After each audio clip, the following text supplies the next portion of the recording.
के 5 नदियों के बारे में। हिमाचल में कौन कौन सी 5 नदियाँ बहती हैं। सबसे पहले तो हिमाचल में बहने वाली जो 5 नदियाँ हैं वो है सतलुज, ब्यास, रावी, यमुना और चिनाब। ये 5 नदियाँ जो है हमारे हिमाचल में बहती हैं। तो हम सबसे पहले इनके पुराने जो प्राचीन नाम हैं उनके बारे में पढ़ते हैं। तो सबसे पहले हिमाचल में बहने वाली 5 नदियों के पुराने नाम हैं। जैसे सतलुज है, सतलुज का पुराना नाम था सतुद्री। सतलुज को पुराने टाइम में सतुद्री कहा जाता था। और ब्यास को पुराने टाइम में अर्जिकिया कहा जाता था, अर्जिकिया नदी। तो वर्तमान में जो है इसे ब्यास कहा जाता है। रावी को पुराने टाइम में पुरुषानी नाम से जाना जाता था। और यमुना को पुराने टाइम में कालिंदी कहा जाता था। आज भी इसे कालिंदी कहा जाता है, पर जो ज़्यादा प्रचलित नाम है वो यमुना ही है। चिनाब को पुराने टाइम में अस्कनी जो है वो कहा जाता था।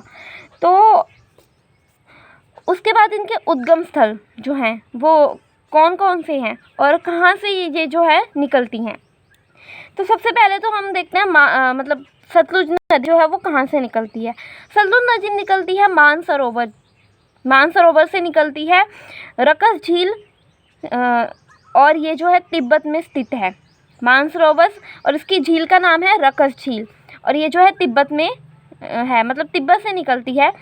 और उसके बाद है हमारी ब्यास नदी निकलती है रोहतांग दर्रा से, ठीक है, भ्रंग तुंग नामक स्थान से निकलती है। उसके बाद है रावी नदी का जो उद्गम स्थल है वो है बड़ा भंगाल, यानी ये स्थान जो है वो कांगड़ा में स्थित है। उसके बाद है यमुना नदी जो है वो कालिंद पर्वत से निकलती है, जो कि स्थान जो है वो यमुनोत्री में स्थित है।